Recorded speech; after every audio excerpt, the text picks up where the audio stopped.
नमस्कार, आप देख रहे हैं योर मनी। मैं हूं आपके साथ कविता थपलियाल और योर मनी में आज हमारा फोकस है नए निवेशकों पर। हम आपको बताएंगे कैसे आपको निवेश की शुरुआत करनी चाहिए, किस फंड से और कितनी राशि से। लेकिन उससे पहले आज की हाइलाइट्स। उतार चढ़ाव के बाजार में निवेश की शुरुआत कैसे करें, आज आपको बताएगा योर मनी। योर मनी लेकर आया है युवाओं के लिए फाइनेंशियल गाइड। जानिए प्लानिंग की शुरुआत हो कैसे।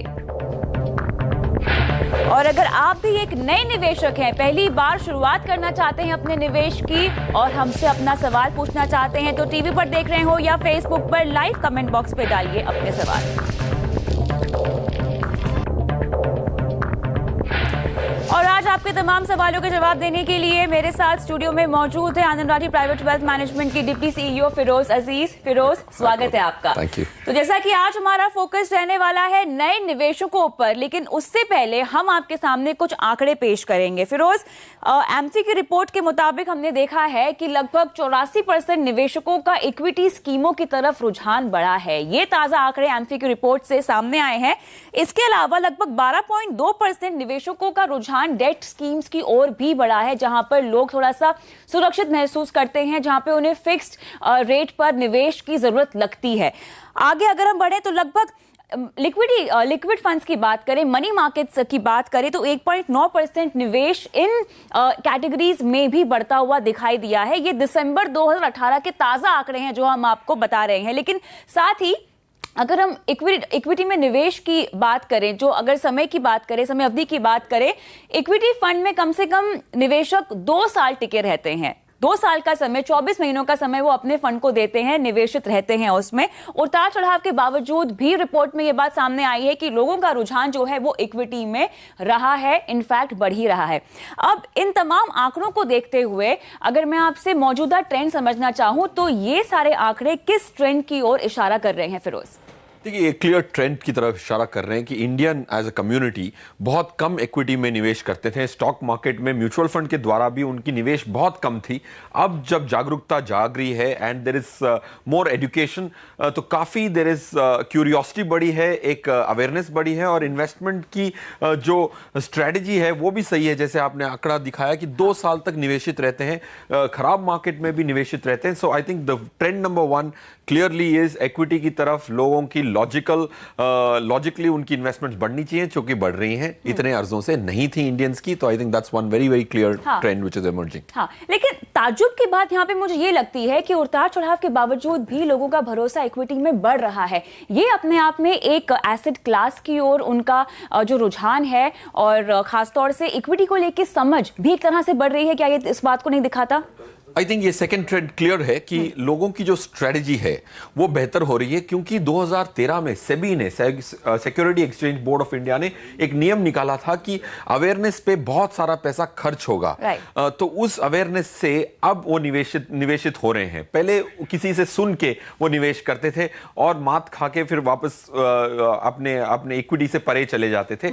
सो अब जो इन्वेस्टमेंट हो रही है वो एजुकेशन के बाद हो रही है। So the actions post investment are more logical. All right, और इसीलिए हम प्रोत्साहन देना चाहते हैं उन तमाम निवेशकों को जो कि अभी तक बस मन ही बना रहे थे, सोच ही रहे थे कि कब शुरुआत करें निवेश की। और क्योंकि हम सब जानते हैं चुनावी साल है और ऐसे में अब एक और बजट पेश होना है। अगर आपको लगता है कि अब थोड़ा और इंतजार कर लेना चाहिए, तो मेरे ख्याल से ये वो समय नहीं है। अगर आपने मन बना लिया है, आपके पास इनफ कॉर्पस है, निवेश की राशि है, तो आपको निवेश की शुरुआत कर ही देनी चाहिए। और उसमें से भी अगर आप एक युवा निवेशक हैं, तो आज का शो खास आपके लिए ये, जहां पर हम बता रहे हैं कि कैसे युवाओं को, यंगस्टर्स को अपनी इन्वेस्टमेंट की शुरुआत करनी चाहिए। उसके अगर मूल मंत्र मैं आपसे पूछूं फिरोज, तो वो क्या होंगे? पहले अपना लक्ष्य पूरा तय करें, दैट्स फर्स्ट वन। फिर उसके बाद लक्ष्यों में बहुत सारे दूसरे ऑब्जेक्टिव्स भी होते हैं, जैसे रिस्क को कवर करना एक ऑब्जेक्टिव होता है, कंटिजेंसी फंड एक ऑब्जेक्टिव होता है, एक राशि इकट्ठा करना एक दूसरा ऑब्जेक्टिव होता है। तो ये 3 ऑब्जेक्टिव इंपॉर्टेंट ऑब्जेक्टिव्स हैं, उसको लिखें, स्टेप 1। सेकेंड चीज ये है कि आप ज्यादा डिस्ट्रैक्ट ना हो। इन्वेस्टिंग वर्ल्ड जो है वो ज्यादा कॉम्प्लेक्स हो चुकी है, उसको थोड़ा सिंप्लीफाई रखें, म्यूचुअल फंड्स की तरफ ही झुकाव रखें। आई थिंक दूसरा इंस्ट्रूमेंट से आप अवॉइड कर सकते हैं। स्टॉक्स में डायरेक्ट निवेश नहीं करना चाहिए। Mutual fund should be the backbone of your strategy. Third point ये कहूंगा कि जल्दी से स्टार्ट करें। जितना जल्दी आप स्टार्ट करेंगे, हर 5 साल जल्दी स्टार्ट करने पे रिटायरमेंट कॉर्पस दुगनी होने की संभावना होती है। That's the third important tip. Fourth, large cap funds, multi cap funds पे फोकस करें, डेट में अक्रूवल फंड्स पे फोकस करें। इन सिर्फ 3 कैटेगरी से आपकी एटलीस्ट 5 साल की निवेश की लाइफ आप पूरी कर सकते हैं। So don't get distracted. इसके बहुत सारे पहलू हैं जो दर्शकों को समझाना हमारे लिए बहुत जरूरी है, लेकिन सबसे बड़ी बात तो यह है कि जल्दी निवेश यानी कम उम्र में निवेश की शुरुआत करने के फायदे क्या होते हैं फिरोज, अगर आप हमें यह बता सके तो। देखिए, एक ही सर्टेनिटी है इन्वेस्टिंग की, जो लाइफ में एक सर्टेनिटी है, उसको कहते हैं power of compounding. Power of compounding का ये मतलब है कि जो ब्याज मिला है उस पे भी अगर आप ब्याज कमाएं तो उसको कहते हैं कंपाउंडिंग। देखिए, अगर 1 रुपया अगर मिल जाए और वो अगर हर दिन डबल हो सके अगले 30 दिन तक, तो वो 53 करोड़ में तब्दील हो जाता है। 1 रुपये को अगर आप 30 दिन तक डबल करें हर दिन, तो 53 करोड़ होता है। इस फिनोमिना को कंपाउंडिंग कहते हैं। तो इसका फायदा लेना बहुत इंपॉर्टेंट है। इस अर्ली स्टार्टिंग से कंपाउंडिंग आपके फेवर में आ जाती है। लेकिन मैं अपने रिस्क को कैसे समझूं? अगर मैं एक युवा निवेशक हूं, अभी भी मैंने कमाना शुरू किया है, मैं बस अब सेविंग्स का फंडा समझ ही रही हूं कि हम लोगों को निवेश का भी मतलब समझा रहे हैं, उन्हें प्रेरित कर रहे हैं कि आप इन्वेस्टमेंट भी कीजिए, लेकिन अब इन सब में मुझे किन किन लक्ष्यों के लिए निवेश करना है फिरोज, मेरा रिस्क एपेटाइट क्या है, ये सब मुझे कैसे पता होगा? देखिए, इसके लिए आपको थोड़ी सी और होमवर्क करनी पड़ेगी। पॉइंट 1, रिस्क होता क्या है? Risk permanent loss to capital. अगर आपकी राशि हमेशा के लिए आपसे चली जाए तो उसको कहते हैं परमानेंट लॉस टू कैपिटल, उसको रिस्क कहते हैं। तो इक्विटी मार्केट में जितनी लंबी अवधि तक रहते हैं, उतनी लंबी अवधि के जो हमने डेटा देखा है, तो उसमें लॉस नहीं होता है कैपिटल का। So long term investing is one way to control risk. हम सब जानते हैं कि युवा निवेशक जो होते हैं उनकी एस्पिरेशंस बहुत सारी होती हैं, उनके फाइनेंशियल गोल्स तो अक्सर शॉर्ट टर्म ही होते हैं। लॉन्ग टर्म के मेरे ख्याल से एक उम्र के बाद लोग अपने लॉन्ग टर्म गोल्स बनाते हैं, जहां पर घर, शादी, रिटायरमेंट के बारे में सोचा जाता है। शुरुआत करनी हो तो सबसे सही तरीका एसआईपी का होगा, जहां पे ज्यादा फिक्र करने की जरूरत नहीं है आपको। आजकल तो 100 रुपए से भी आप शुरुआत कर सकते हैं एसआईपी की। करेक्ट। आई थिंक एसआईपी के लिए सोचने की जरूरत ही नहीं है। exactly. इसीलिए तो आपके साथ अगर आप एसआईपी कर रहे हैं तो 8,500 करोड़ हर मंथ एसआईपी के द्वारा इसीलिए निवेशित है और हर महीने निवेश हो रहा है, क्योंकि इसमें फिक्र करने की जरूरत नहीं है। मार्केट का उतार चढ़ाव ये एसआईपी का फ्रेंड होता है और एसआईपी को उससे फायदा होता है। और मार्केट की तो ये हमेशा ये एट्रीब्यूट रही है, ये क्वालिटी रही है कि उतार चढ़ाव तो वो करती रहेगी और उस उतार चढ़ाव से एसआईपी को फायदा होगा। तो एसआईपी तो बेफिक्र होकर आप स्टार्ट कर सकते हैं और अच्छे फंड में अगर आप एसआईपी करते जाएंगे लगातार डिसिप्लिन से, तो अच्छी खासी राशि इकट्ठी हो चुकी है लोगों की और आपकी भी होगी। And I think that's important. SIP इसीलिए भी फायदेमंद है क्योंकि अगर आपको लगता है कि बाजार बहुत रिस्की हो गया है या आप इतना रिस्क नहीं उठा सकते हैं, तो आप एसआईपी करके थोड़ा थोड़ा निवेश बाजार में कर सकते हैं, ताकि उतार चढ़ाव जो बाजार में होता है उसका आपको फायदा मिले। लेकिन उससे बड़ी बात यह है कि अगर आप बस एक ही राशि की एसआईपी लगातार करती रहे, तब तो वो आरडी हो जाएगी। तो मेरी कमाई उसमें कैसे होगी? वो कमाई तब होगी जब मैं अपनी एसआईपी की राशि को बढ़ाऊंगी। करेक्ट। आई थिंक एसआईपी की तो आपने समझिए कि एक इन्वेस्टर ने 1,000 रुपीज डाले और हर महीने 1,000 रुपीज डाले 12 महीने तक, तो आपके 12,000 रुपए की राशि आपने खुद डाली है। अब अगर समझिए वो बढ़ के 14,000 हो चुकी है, तो 2,000 रुपए का इजाफा आया है मार्केट से।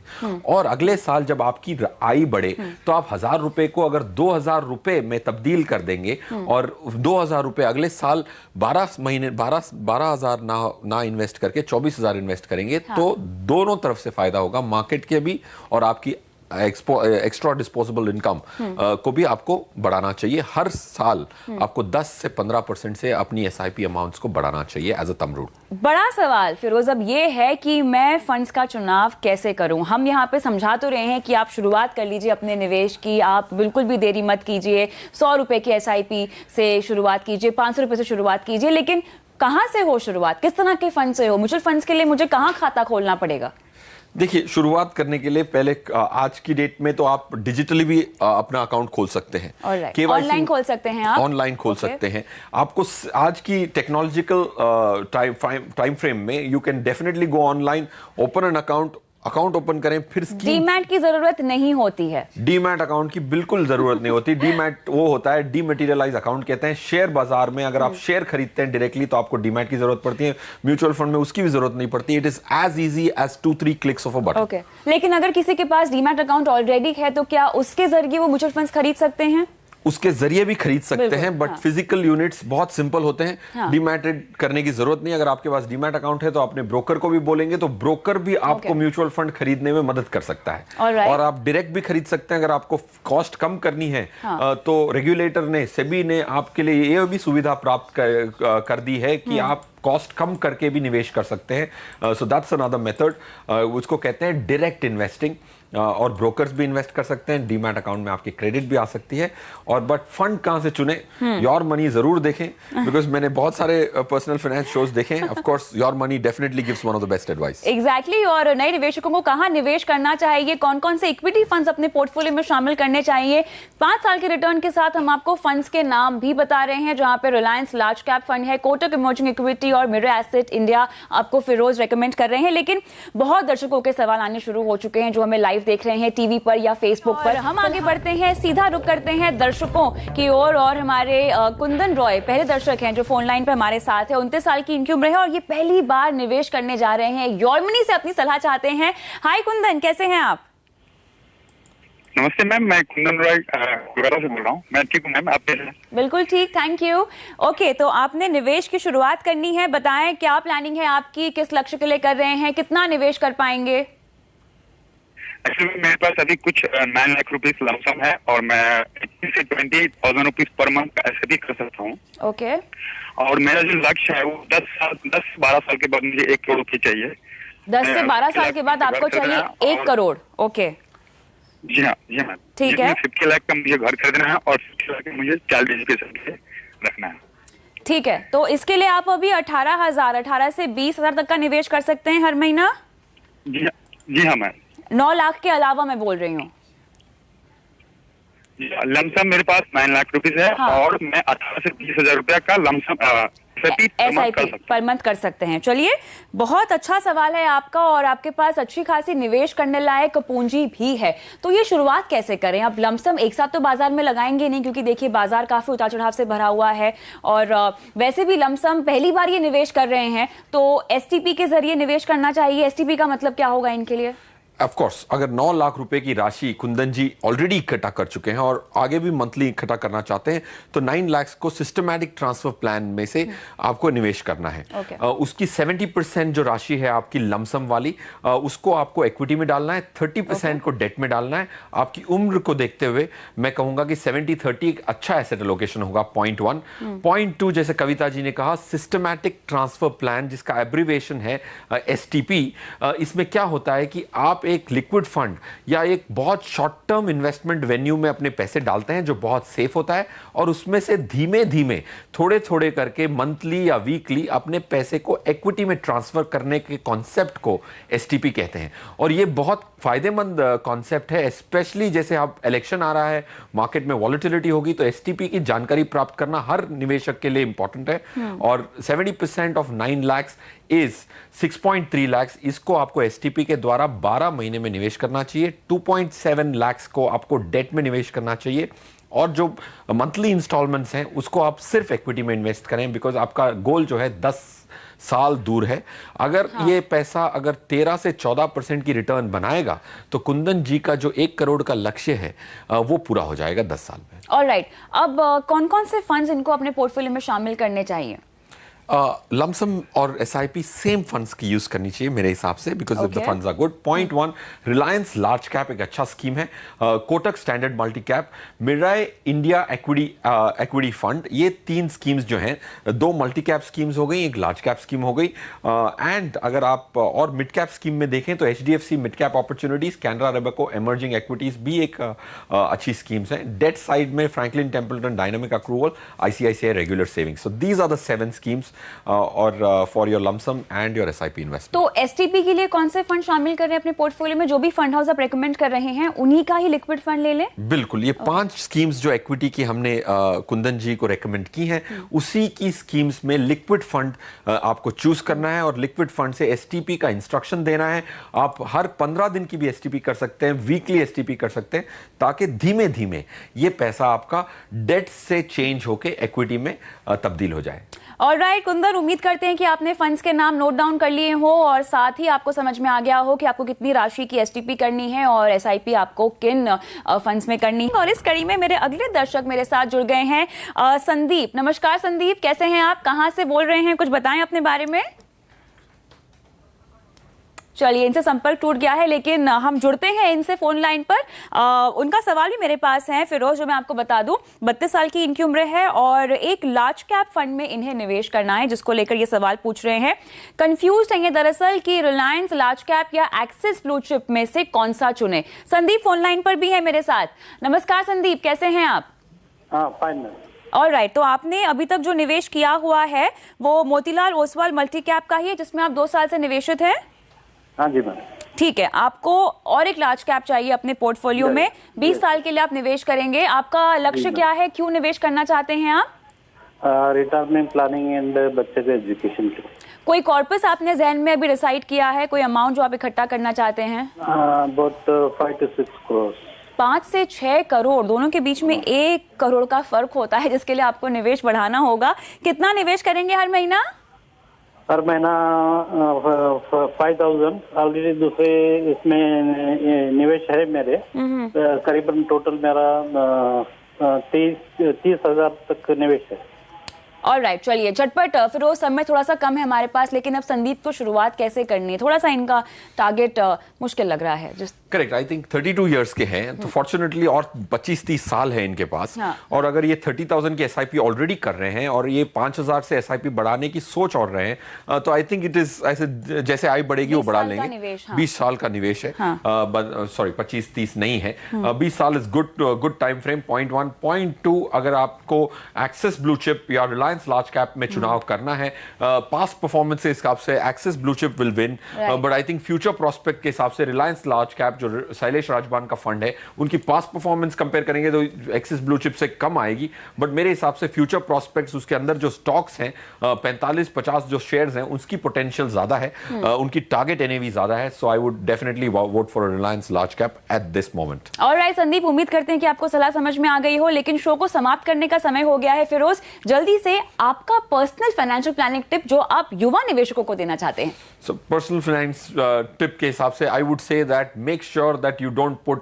money everywhere, but all पैसे को ज़्यादा spread भी ना करें, ज़्यादा consolidate भी ना करें. Make sure that you're optimally diversified. Alright, बहुत बहुत शुक्रिया आज शो पर आने के लिए फिरोज, और योर मनी पे लगातार अपने सवाल हम तक पहुंचाते रहिए। ट्वीट कीजिए, ईमेल कीजिए, अपने सवाल फेसबुक पे जाके भी छोड़ सकते हैं। फिलहाल इजाजत दें, नमस्कार।